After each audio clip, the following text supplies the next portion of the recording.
So thank you all so much for joining us today for this mindfulness panel discussion. I think just to set the scene for what we're going to be discussing today, One Dance UK supports the entire dance sector and all dance, from people who participate in dance for fun, fitness, or exercise, to professionals and those training to become professionals in the sector in a variety of fields. And we're committed to diversity, equality, and inclusion.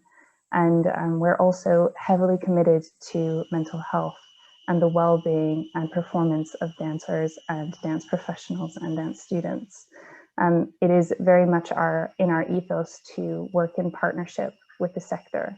And so this session will very much be an opportunity to share some strategies and information with you about mindfulness, and to discuss that with some very, very excellent panel members.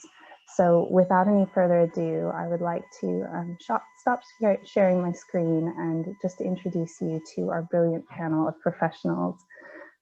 We have Dr. Lucie Clements, Dr. Moichi Banerjee, Brenda Shankey, and Holly Spencer joining us today on the panel. And in just a moment, I'll allow them to introduce themselves to you. But essentially, the way that this panel will work is that we'll have some time for the panelists to answer a few questions that we've set out for them. And we're also going to give them a chance to ask each other questions. It's always good to play interviewer. And then we'll hand it over to you to ask any questions that you have. So if you do have any questions, please do feel free to pop them in the chat, or you can put them in the Q&A box. I'll keep an eye on them as we're talking through things, but please do feel free to put them in throughout the session as they occur to you. So without any further ado, I would like to hand it over to each of the panel members to just give a brief introduction to themselves and say hello, maybe say a little bit about what you do. And yeah, that would be great. So why don't we start with Moichi Banerjee. Thank you so much, Erin. Thank you for inviting me to this session. And I'm so honored and excited to be a part of this brilliant panel. I'm Dr. Moichi Banerjee. I currently work as an academic at the University of Chichester. I have been researching and practicing mindfulness for around 9 years now. It makes me feel really old when I say this, but my relationship with mindfulness has started, it's been there for a very long time. Personally, I think one of the things that I really value is to understand that no intervention, and my background is in clinical psychology, so I am really passionate about researching and understanding that there's no one intervention that is ideal for everybody. So I know we'll be talking about mindfulness, and mindfulness has worked really well for me. But I would invite everybody to be open to the idea and mindfully accept the idea that it might not be the best intervention for each and every one of us. So I'm really looking forward to the discussions that come up during this session. Thank you. Thank you so much, Moitree. That's lovely. Shall we go now to Holly? Hi everyone, my name is Holly Dale Spencer. I've been an actress and a singer and a dancer professionally now for 17 years, firstly touring and then in the West End. I've had experience as a dance captain, an understudy, a swing, and then a leading lady. So I feel I've had quite a wide spectrum of experiences in being a professional performer and what it means to be a professional and dedicated artist. I've also suffered with anxiety all of my life, and finding mindfulness has had a huge impact on my own life and how I function, as well as others around me, I have to say. So much so that I recently qualified as a mindfulness teacher. I decided to do a course and train to teach mindfulness. And I'm very excited to be here with all these excellent people today. So thank you so much for having me. Brilliant. Thank you so much. We're very excited to have you here as well. Shall we go to Brenda now? Hi, hello everybody. My name is Brenda Shankey. So I'm a mindfulness, meditation and performance coach. I work full-time at the Erdang Academy, and I have been doing mindfulness now for 12 years. My background I started doing mindfulness myself because I suffered anxiety and depression. And it worked really well for me. As Moitree said, I tried many other things and it just worked so well for me. It worked so well, I decided that I wanted to learn more. And I learned first to be a meditation coach, then mindfulness, and then I became a children's mindfulness coach and a youth mindfulness coach in our young. Because I became very passionate about young people learning the skills and tools and the gifts that mindfulness give you to coping with everyday life. So in working with performers, I just love it because we can work with the breathing exercises that singers and dancers need to use, but use it in showing them how, with the mindset and breathing together, they can bring themselves into that calm, get a better, less critical performance, and basically take that into their lifestyle. So yeah, I just absolutely love it. And then privately, I work with singers in the West End, again, through voice and mindfulness and breathing, and how that healing the emotions and working with the inner self just gives you that little bit extra confidence and self-worth that we all need much more of.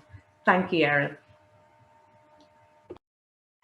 Thank you so much, Brenda. I'm now going to Lucie.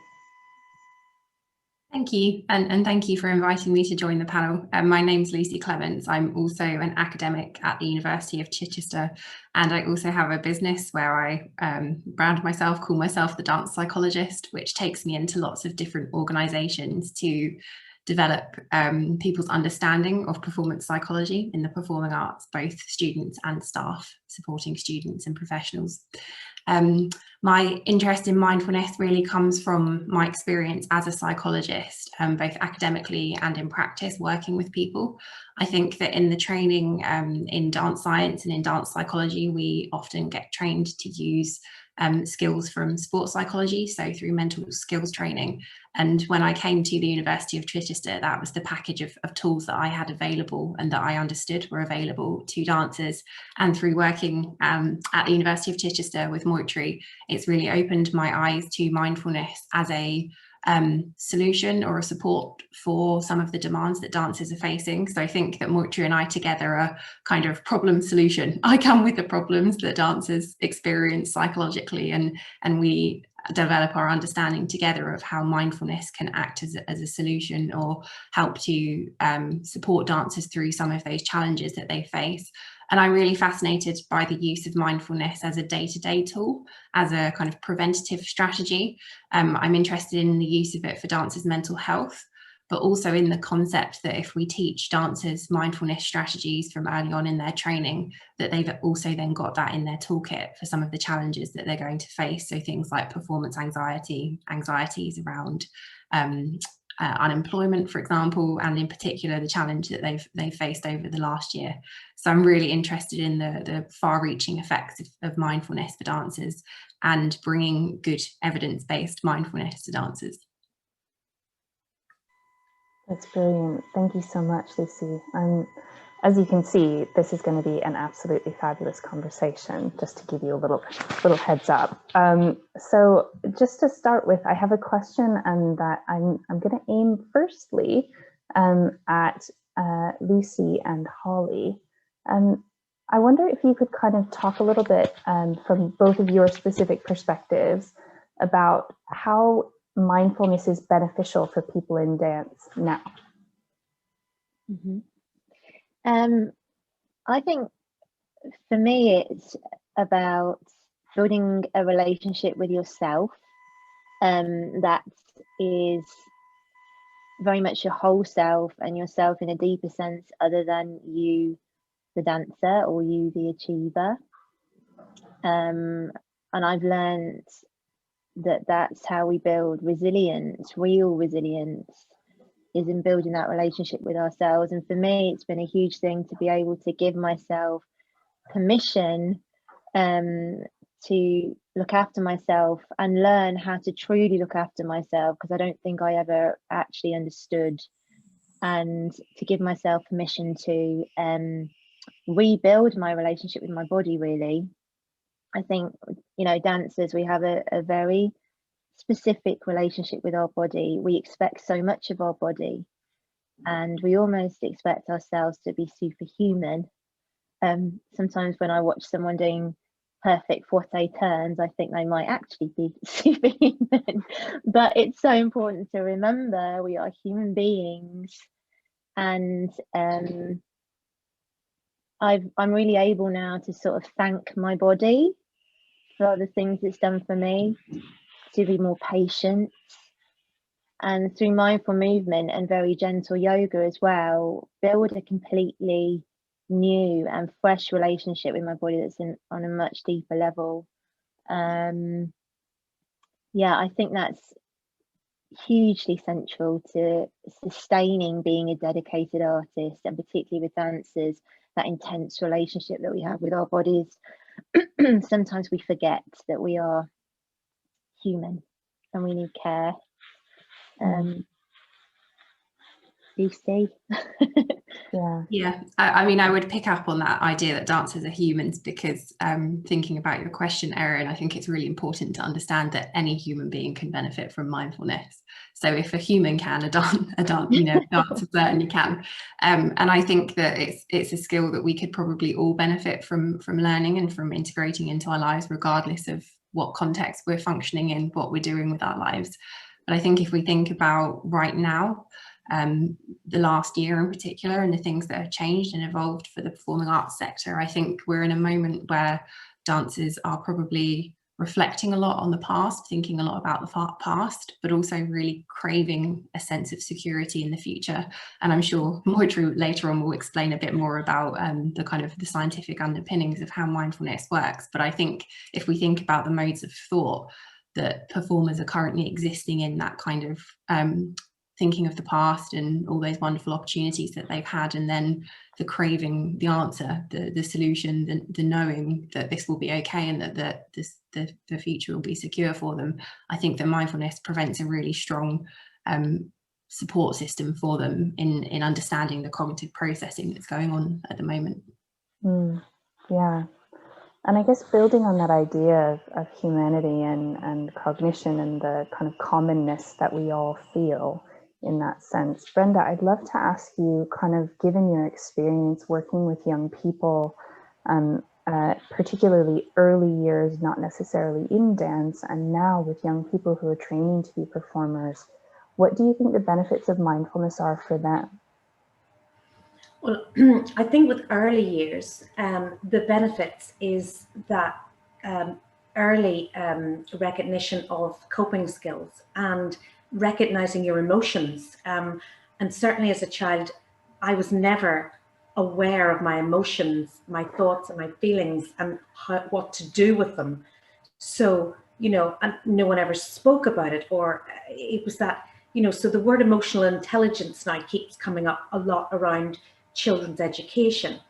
And if you look at the teen years, and you know, when the brain goes into that overreaction, and as we all know, teenagers, you know, they have a reputation for different behavior, and that again all comes down to coping and awareness, and as Holly said, understanding you as an individual. And especially with dancers, the big one for me screaming out is not comparing, and looking at yourself as a whole person holistically, and acknowledging this is how I'm feeling, this is what I'm thinking, this is my behavior, this is my reaction, but how can I cope with this best today in this moment that will be best for me? And as Lucie said, it's all that present moment awareness and just focusing on the present moment. And again, with dancers that I've been working with at the minute, the teenagers, there's a big fear of the future and the unknown and the hysteria around there is no West End and there is nothing. And, you know, it's like, well, COVID has taught us all one thing, the beauty of mindfulness, and that is we are powerless over life and we are powerless over the future. The only power we have is in this present moment. So if you can learn to center and listen to yourself and acknowledge your emotions and your reactions and your feelings and look for a better way of coping and dealing that will keep you calmer or more accepting or more forgiving or more rational, then that makes this present moment better for you. And as I say, little better moments each day make for better tomorrows. Yeah, I think that power of the present and recognizing emotions and yeah, allowing them to be there, I think is really powerful. Certainly right now when there are so many emotions and so much uncertainty. Yeah. Moitree, I wonder if you might kind of build on kind of what Lucie was hinting at there, about kind of the experiences of kind of cognition that people are having, and maybe also, I know that you have a huge body of experience looking at mindfulness applied in different settings. Can you tell us a little bit about kind of how that might be affecting all of this? Yes, so I think that one of the things that I will always say is to look into mindfulness critically when you're starting to do mindfulness. Don't start practicing mindfulness just because we, all of us, are saying anybody to start practicing, because through my research, I've found that once people go into mindfulness, understanding the rationale of what mindfulness is and how it works, people are more likely to continue their practice and engage in mindfulness properly. So I think that aspect of cognition informing behavior is really important for anybody who's probably just read about mindfulness, or you're interested in mindfulness. If you do want to get into the practice, that could be one of the stages to start with. The practice itself, when you tailor it, I am very passionate about tailoring it for every individual based on their how busy they are and the other demands that they have, because the last thing you want, and through working with Lucie, I've got a sense of how self-critical dancers can be. The whole aim of mindfulness is to develop self-compassion, and as a mindfulness researcher and somebody who practices mindfulness, the last thing I'll want is for any dancer to feel that they're becoming more self-critical from mindfulness, which does happen because when we start practicing mindfulness, we have to do the practice. And often when we start at a very busy time, we wouldn't get the opportunity to practice. And then that, feeds into our self-criticism that I should have been practicing, but I'm not doing it now. So choose the moment wisely, read about mindfulness first. There are several different kinds of practices that you can do. There are brief practices, self-help practices as well, but look for practices that are guided by trained mindfulness teachers, and start, if you do want to go for it, do practice, because there's a concept of mindfulness knowledge and mindfulness insight, and I feel that the maximum that all of us all together we can do is probably build knowledge, but the insight only comes when people engage in mindfulness meditation. Yes, I think that's a really interesting insight, that we by learning about it and by being self-compassionate in the practice of it can really benefit ourselves in that sort of persistence and consistence with it. I would really love to know how each of you found mindfulness and kind of what practices, what things brought you to it. I think we should start with Brenda on this one, and then we'll go person by person to find out a little bit more about why you started using mindfulness and how it works for you. Yeah, I actually started 18 years ago. I had my son, and after I had my son, I had postnatal depression. And after a year of the depression and anxiety, nothing helped. I'd gone to the GP and the medication didn't seem to be helping. I'd been to a few counsellors. I just didn't seem to be feeling better. And I decided to research it and see the words I typed into Google that took me to where I got to, where all I wanted was peace and happiness. But I knew I wanted peace in here and in here. I wanted away from that irritability and that kind of constant crazy anxiety heartbeat and that stress or pressure. Because I came from a business background and I had 5 businesses and I was businesswoman of the year. So I was very success driven and very driven to always be the best and be the top and blah, blah, blah, and look this way and be at this event and, you know, be this person. And I think I got to the stage and I thought, I don't know who this person is, because this person is overridden with this.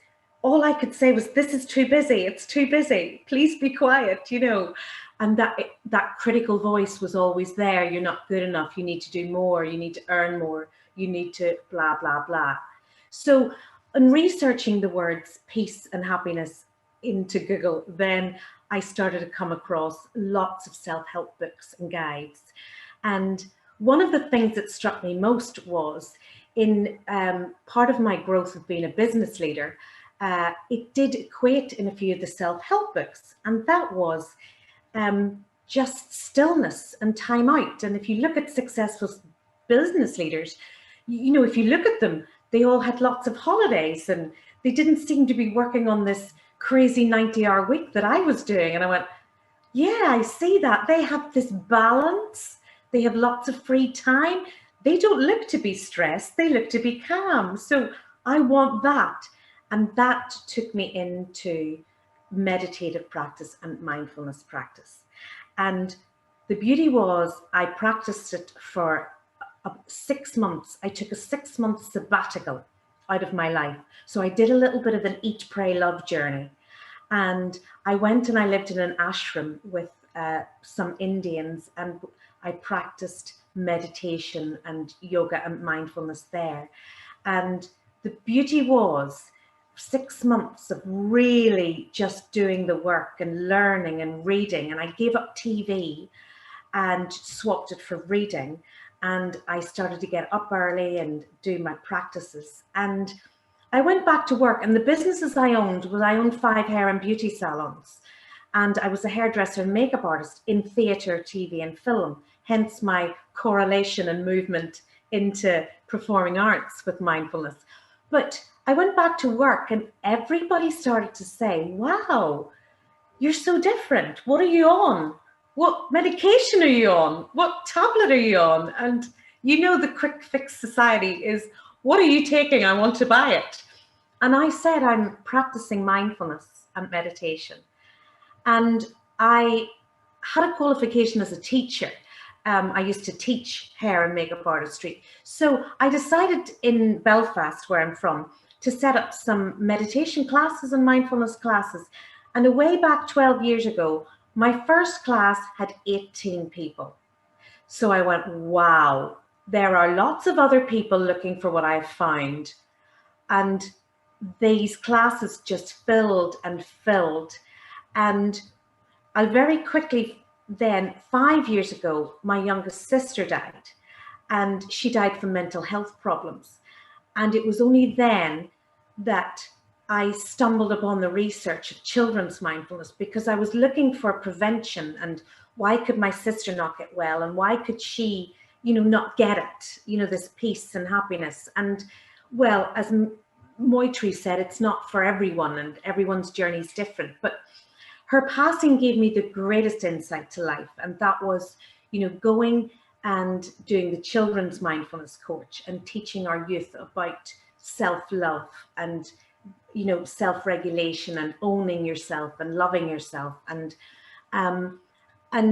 I then wrote 2 books, one on children's mindfulness and one called Be Fabulous. Be fabulous and have it all. And that was then the mindfulness techniques on living in this busy society and having the modern life, the busy world, the success as we call it, but also fitting in the mindfulness techniques and living our best lives, as everybody seems to wish to want today. So that is how I stumbled, and that is where I'm at. And yeah, it's been a beautiful, lovely, and very fulfilling journey. Thank you for sharing that. It's certainly a very powerful story of how that's impacted your life.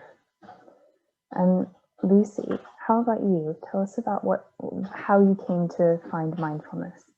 Yeah, I was just reflecting because nobody's ever asked me this before, and I hadn't really thought about it explicitly. But I think I remember that when I was at Trinity Laban doing my master's and my PhD, I'd come from a very sciencey background, so from a psychology department that was very much about neuroscience and this very kind of quantitative end of looking at the human experience.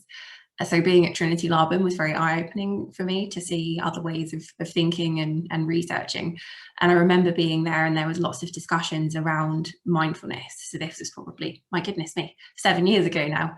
And at the time, I think I still carried with me this real bias around well-being and science that was very quantitatively driven. I wanted it to be explained by the brain at all times. And I couldn't quite get on board with it.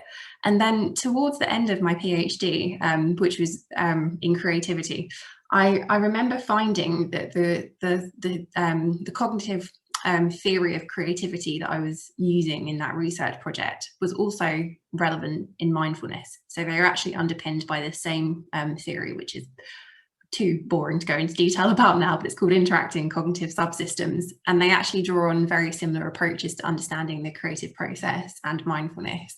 So that, I think, for me, gave me something really concrete, which I needed, some science to explain what was operating in the mind and how mindfulness could be effective. And then shortly after I finished the PhD, I came to Chichester and met Moitree. And I think that since knowing Moitree and understanding much more about the evidence base for the use of mindfulness, that's really opened my eyes to the relevance of it and to the empirical evidence that there is that it can actually impact on well-being. And I think that that's enabled me to, through understanding the evidence, it's enabled me to engage with the practice myself, which is how a scientist operates. It's very back to front. I needed to know that it worked. Perhaps, as Moitree was saying, I really needed to know the evidence and cognitively what was it doing in my, in my brain and my mind in order for me to develop my own practice. So a funny little journey that I've been on, but I think it's, for some of us, I think that is really that barrier, getting over that hurdle of understanding what is it doing scientifically, cognitively, what's occurring in the mind. That for me opened the gate to me engaging with it and feeling able to do it myself. So I have Moitree to thank for that, actually, quite substantially, for making it all very scientifically clear to me. Yes, the huge importance of an evidence base for a scientist, right? Very important, yes. And Moitree, maybe you can tell us about your kind of the introduction to mindfulness in your life. Yes, I haven't had a very interesting one. So this was when I was doing my PhD. I was always interested in clinical psychology, and I got through doing this, I got an opportunity to do a PhD in clinical psychology, and one of my supervisors were a mindfulness practitioner, and the other supervisor was somebody who researched mindfulness. So that's how I got introduced to the topic itself. And then on one of my supervision sessions, my PhD supervisor said that you should join an 8-week mindfulness-based cognitive therapy intervention, just to really understand what this intervention is like, so that you can research it properly. So I went through and I joined a 8-week mindfulness intervention. I still remember the first day I went there. I was there with my notebook, almost trying to note down how people are reacting in that class and how the other participants are doing, because that's important for me. I'm the researcher here. That was the start. The end was after the 8 weeks. My mindfulness teacher, who I'm still in regular contact with, he was asking everybody how they felt, and such were those 8 weeks that at the end I said that I feel that there's a part of me who's been able to be friends with myself. And I never ever felt that way before, that I never actually felt like a friend to myself. You know how a friend, when you're really stressed, would just give you a hug. Through practicing mindfulness, I felt that I was able to separate myself from my body sometimes and just look at myself and say that, oh gosh, there's so many things going on, you need a hug. And I think that's where, that's what mindfulness has done for me. And it continues to do that as well. What an absolutely beautiful way to think of mindfulness. Oh, yeah, that's a gorgeous image. Really, really lovely. And Holly, how about you? Well, I've always been anxious. As a child, it used to manifest as IBS. So even when I really wanted to do something like dance competitions, dance festivals as a child, if there was a dance that I was particularly excited about, sometimes I wouldn't be able to go on because my stomach cramps would be so bad. And then I sort of grew out of that. I think I thought things had balanced out, but I think it's interesting, these things tend to sort of surface again to remind you it's not gone away. And as an adult, I had a chapter of time where I was getting tingling in my hands and feet.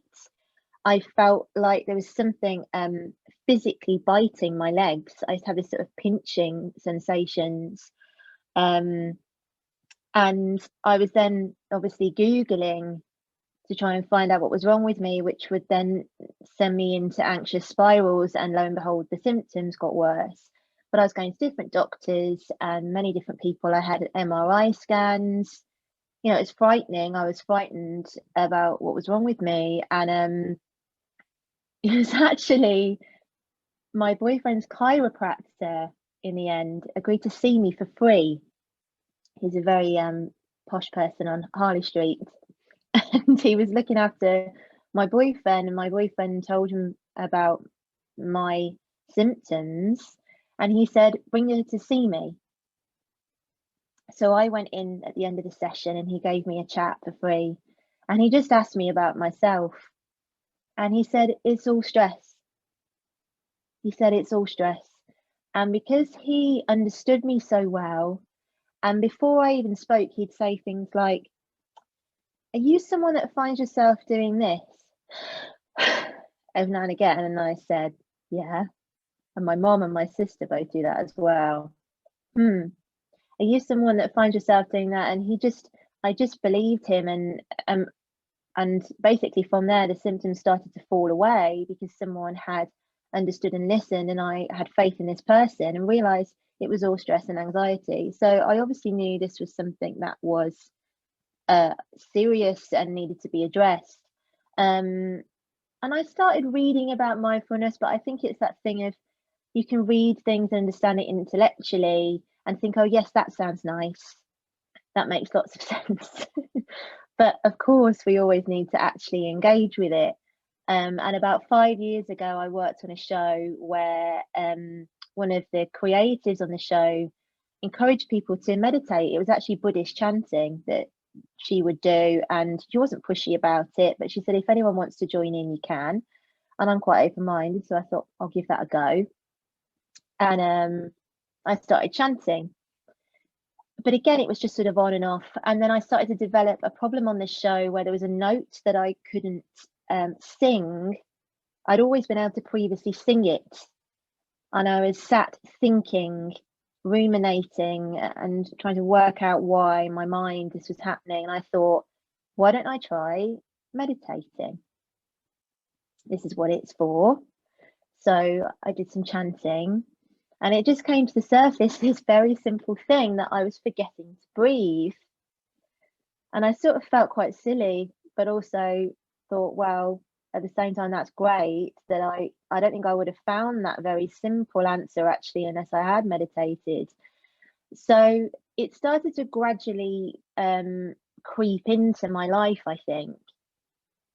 And then the last few years, after some very stressful experiences in my work and a lot of pressure, I think it just pushed to the surface the realization that I myself need a daily practice. I now meditate every day.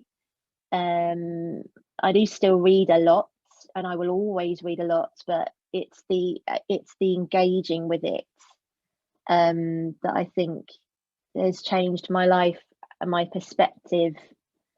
And as Moichi was just highlighting, my relationship with myself, because I'm so self-critical, as I think a lot of dancers, a lot of performers are. So for me, this everyday practice is now, that's me for life. And I still have to contend, you know, I still get like stabbing pains in my scalp when I'm stressed out, but now I know what I can do to help that. And more importantly, I know what it is as well. I think that's the beginning, like understanding what's happening. So yeah, that's my journey. Thank you so much. It's really fascinating to hear how many different ways you all have come to mindfulness, and the different and also very similar role it plays in your lives. I think it's really fascinating to see how diverse the use and engagement with mindfulness can possibly be. From this wealth of knowledge that all of you hold, I wonder if you might be able to share some strategies or top tips or exercises for mindfulness that are really worthwhile or useful for you. And I'd love to start with Moitree on this question. Thank you. So I think that for me, at the moment, I have a 3-year-old, and I have a job that it takes a lot of time to complete my week's work. So time has become an issue, and I think that this is something that I understand and realize, because in one of my research, I was researching how NHS staff members react to a full-blown mindfulness intervention, and time commitment can sometimes be an issue with mindfulness. I try to fit it around my schedule, and I think that mindfulness is so strange. It's really interesting. It's the journey, but it's also the goal. So I know that even if I'm not at the goal, I know that I'm in the journey of mindfulness. So sometimes I really do mindful toothbrushing. When you're taking a shower, even you can do mindful showers. When you're going out for a walk, just focusing your attention to what's going on around you, also trying to focus on what's going on inside you. Like if I just take a moment right now and try to feel the temperature of different parts of my body, you will start to realize that there's so many things happening within you as well as around you, which we forget because we are constantly being bombarded by demands from outside, but also demands from inside with our thoughts. I was one of those bad mindfulness students who once fell asleep doing a body scan meditation in the mindfulness classroom, and my teacher had to wake me up. And I am those, because I'm a researcher, I know that mindfulness is supposed to increase your awareness rather than relax you. So this is actually a common misunderstanding. A lot of people feel mindfulness is supposed to relax you, but it's actually supposed to make you more aware. But it didn't work. I was doing that after a full PhD day. So I fell asleep and my teacher had to wake me up. And I've used that now. Sometimes now when I struggle to fall asleep, I open my mindfulness guidance of a body scan meditation, and I'm off in 5 minutes. So you can find innovative ways as well to fit it around your lifestyle. That's brilliant. Thank you so much, Moitree. It's good to know that other people have had that experience of falling asleep as well. I've definitely experienced that myself. How about you, Lucie? Any tips or strategies, exercises? Yeah, I mean, I definitely am a big fan of the mindful showering, and it's funny because my friends and I have this ongoing joke about the price that I pay for my shampoo. And for me, this really justifies the expensive shampoo as well, because I'm using it as part of my mindfulness. So that involves really taking the time to notice the temperature of the water and the smells of the shampoo, etc., which is why I can justify the expensive shampoo.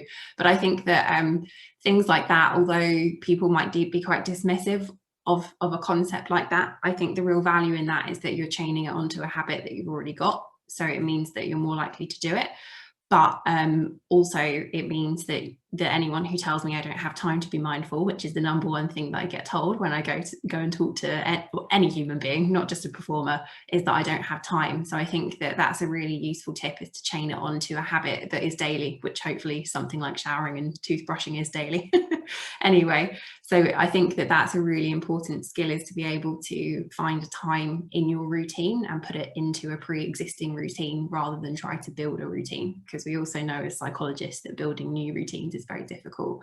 So my tip would be to try to find a place to insert it into something that you're already doing, so that you're not giving yourself that excuse of not having time or not being able to do it, or that it's too new for you. So I think that's my top tip, really.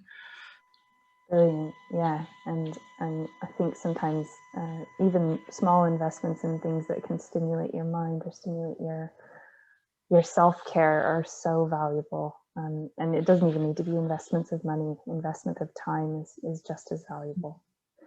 Holly, what about you? Any top tips or exercises that you really like?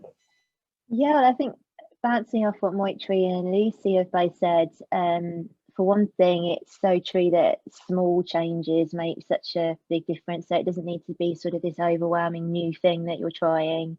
Even just the little things can be hugely helpful. And also what Lucie was saying, it's this strange thing that, and again, it might not work for everyone, but I've certainly found in slowing things down, I've gained more time. It's really crazy, but it happens. And I think for me, it's because I'm spending less time stuck in my head and more time present. So yeah, it's a very interesting thing that you sort of start to gain time. For me, there's really good things. I wake up very anxious in the morning. I've always had morning anxiety. So I'm really enjoying when I first wake up. I'm so easy on myself now. I sit up, and it can be really nice to just have a sense of being really grateful that you've woken up, exploring, being grateful for the day. And then I usually just do a little bit of breathing. It's really helpful to make your exhale longer than your inhale in calming yourself. So for me, that's a necessity in the morning now, because I wake up bang, brrr, like a million things in my head, which I think possibly a lot of us do, but maybe don't realise. And also putting in little buffers. So if you've completed something, leave a gap. It only needs to be a small gap to acknowledge that you've completed that task or whatever that thing is you're doing. Take stock of that and give yourself a little respite before you move on to the next thing, rather than coming off your emails straight onto your phone, straight onto doing yoga, whatever you're doing. That's hugely helpful for me. I've already said that I meditate every day, but also journaling can be really helpful. Not for everyone, but it feels like you're talking to yourself. It also, if you can do it, if you can sort of just be really free about it and literally empty your head out, without writing as if someone else is going to read it, literally just emptying your head out, even if it's complete nonsense. I find that can be super helpful in the morning, and in the evening. Yeah, I think that's quite a few things, so I'll stop talking. Oh, that's really brilliant. I was resonating hugely with what you were saying about waking up feeling anxious and kind of waking up with lots of things to do or lots of things in my head. And I took up a writing practice in the morning a while ago, and it just really, really helps to just take all of that out and put it somewhere else so that it's not sort of hanging over you at the start of the day. But I really love the idea of the breathing at the start of the day. That's a really beautiful one. I'm going to steal that. Brenda, what about you? Tips, exercises? Something that worked very well for me that I still love is, as soon as you waken, smile and feel that smile. Do you know when you smile, it radiates a little flutter? And as Holly said, then, and just breathe into that smile and just smile and just literally, I say the word thank you. And again, the word thank you has that gratitude and is that little buzz of, yay, I'm here. I'm excited, I have another day. But just smiling and breathing into that smile. And then I do another lovely practice, which is literally, I come down the stairs and I do sit in my living room for just 5 minutes. I just sit there and I just center, and I have a beautiful window, so I just stare at the trees and I stare out the window every day and literally say a few mantras like thank you, you know, I love you, I am enough, please let me have a good day. Beautiful, just uplifting mantras that you're thinking of and that you're mindful of. And it was, Goldie Hawn has written a great book, Mindfulness for Kids, but it's 1 minute of breathing 10 times a day. And I often say to dancers or performers, you know, when you enter the studio, look in the mirror and smile and just breathe. Breathe into your body and be grateful that you have a body and you're there and you're present. And the same when you finish in the studio, just smile and thank your body. Just in those little moments, when you pick those through the day, you could have 10 minutes full mindfulness by the end of the day. And, you know, it's adapting a habit of behavior that suits you. And we're all trying to fit it into our busy lives. So smiling and breathing and saying thank you always works for me. Yeah, that's really beautiful, and I love the way that you've applied that gratitude and sort of the pause to be aware of the things that we've accomplished to the beginning and end of a dance class, because I know those were the times that I remember most feeling criticism, self-criticism at the beginning and the end of a dance class, and sometimes all the way through. We have a couple of questions in the Q&A box, and I'm just going to kind of go through the three of them. So Zoe has asked, can these skills learned in sort of mindfulness through dance? So if you learn mindfulness from a dance experience, can they also be applied to everyday life?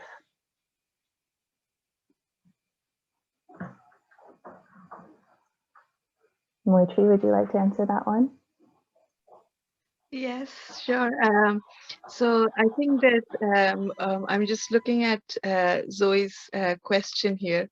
And I think whether dance mindfulness can be applied to everyday life, there is actually a mindfulness practice called mindful movement. And I have seen in some of the comments that some of you've mentioned that you practice mindfulness when you're doing warm up and when you're, you know, within the process. And we were just talking about, you know, putting mindfulness into one of your existing habits, and perhaps, you know, dance is the route that you can practice mindfulness whilst you're dancing. If you do want to practice mindfulness whilst you're dancing, some of the difficulties could be to get to your target, to the anchor within your body, because when we are practicing mindful breathing, the breath becomes the anchor. So we have to locate an anchor within our bodies, and there's nothing to say that that anchor has to be static, so it can be a dynamic anchor as well. And you can choose these practices. You can make your fingers your anchor. You can think about a muscle and you can make that muscle into your anchor as well. But it can definitely be incorporated into dance. Do try mindful movement as well. I think me and Lucie, we've spoken about this so many times, and that we are so surprised that there is no mindful movement classes for dancers yet. Hopefully in the future this will change, and you know, it's I'm sure something that the dancers will actually enjoy doing as well.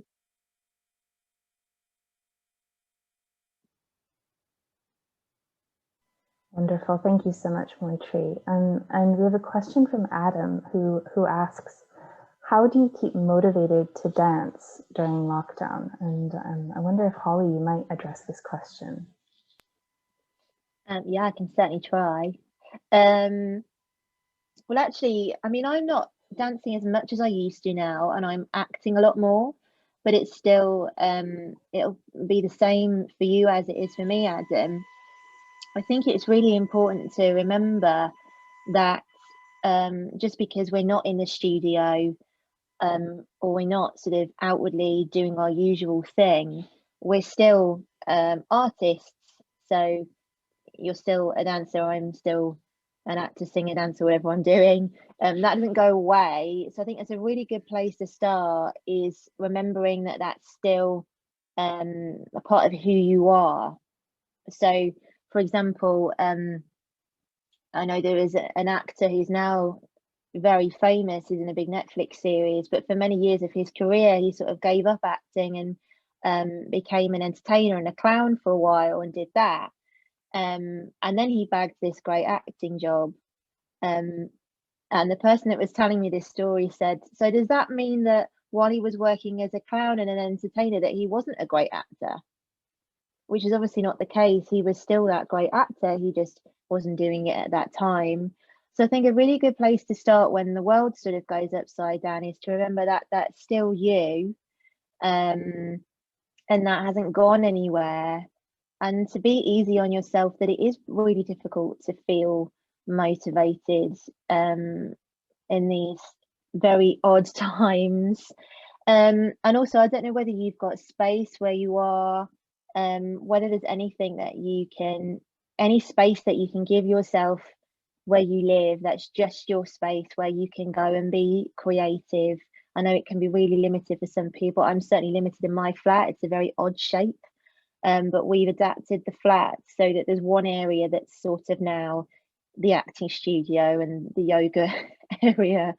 And for me, I've also bagged a little corner of the flat where I've got a tiny bookcase now with all my mindfulness things and all my acting things. I've got little vision boards, things that spark my creativity. And I go and sit there and meditate and I work. It's not an office with an upright desk. It's a little more like a den that allows me to connect to myself. So I found that vision boards are really helpful, not necessarily with any goal in mind, although obviously you can do that, but go back to what inspired you initially when you were a child. What did you used to watch? Who did you used to watch? Can you find pictures on the internet, cutouts, put things together and remind yourself of the root of your inspiration? Yeah, I don't know if that's helpful. I hope it is, but just know that it's okay to feel unmotivated as well. It's really hard at the moment. Yeah, thank you so much for that, Holly. And I think I'm very aware that there's loads and loads and loads of more to say about motivation, and particularly motivation right now in the context of being a performer, being a performing arts student. and existing in this experience. And I think that might be something that Adam will end up doing a whole other session on, because there's so much to say about that. So please do watch this space for a little bit more information about that, because I think that's really important to discuss in depth. It's a big thing, and I couldn't agree more with Holly that it's okay to not kind of feel fired up about everything, or indeed anything right now. That's okay. And then one more question, and I think this one is for you, Brenda, and indeed also for Moitree, given that you have a very young one.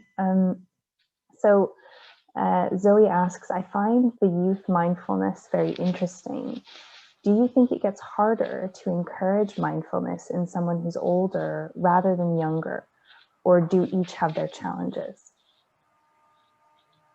I think, yeah, with anything, the earlier it's learned, the easier it is to adapt to it. I always say, the more bad habits we get as we're older, the harder it is to unlearn them. Isn't that right? Yeah. So the answer is yes, it's easier when they're younger, most definitely. And I think Moitree will probably agree that the only requirement when you're older is the willingness to want to do it, and that open-mindedness, and the big word that we need to attach with it is patience. Patience and understanding that, yeah, it's a very day at a time, slow process, but when everything evolves and the practice kicks in, and all those new behaviors and new ways of living and feeling come to play and come to be part of your daily living, yeah, it's well worth all of the practice.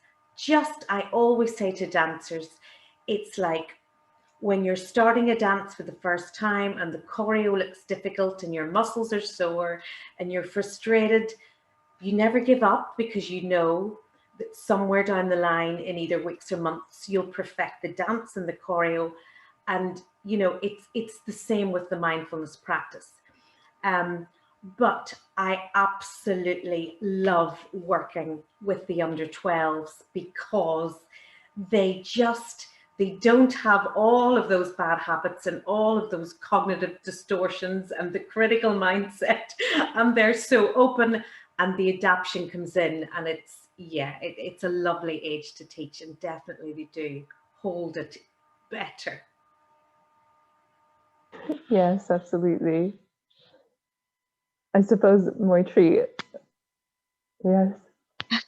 No, I think I am in complete agreement with Brenda. I would also add that I'm not sure how, when you're thinking about teaching something to young people, you always have to know that when you're talking about children, it depends on what age you're talking about. But if Zoe, you're by young, you mean very young, I'm very ashamed to say that my 3-year-old is much more mindful than I am. I had shared this experience in the first lockdown where we were walking, and you know, it wasn't like we were going anywhere, but I knew that if we walked to the top of the hill, there is a really beautiful view that we could see. And me and my 3-year-old and my husband, we were walking, and my 3-year-old stopped and said to me, "Mama, look at this flower. It's so pretty. It's such a beautiful color." And I said, "Yes, but let's go to the top, and you know, we can see the view." And then for a second I stopped, and I realized that she is the one who was being mindful there. She was in that present moment, and I was chasing something. I was after the future, and I think that that's who we are, and older people probably need to learn more about mindfulness. It's really sad, because this is the society that has shaped us in that way. Perhaps since the Industrial Revolution, we've equated productivity with happiness, which is something that we must question from time to time. But also through my research, I found that even within age groups, there can be differences in how people and who finds it easy to be mindful. The real paradox is that the people who are already slightly mindful, they find it very easy to do a mindfulness meditation. Whereas people who ruminate, who think about the past, who worry, they are the people who find it really difficult to engage in mindfulness. The paradox is they are the people who need mindfulness much more.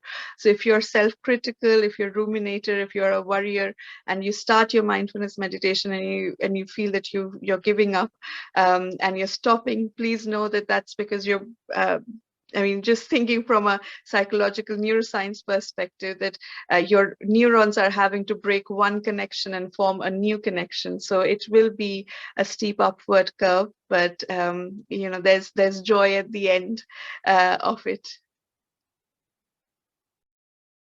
Yes, that's wonderful. I'm just aware of the time, and I see that we have a couple more questions that people have put into the chat, but I think maybe for now we might just draw this to a close. And those questions that are in the chat, for all of you that asked them, don't worry, we will come back to you, and I'll share them with the panel, and they can give their feedback to you, and we'll come back to you with those answers. But for the moment, I'd just like to thank all of you for all of your contributions as a panel.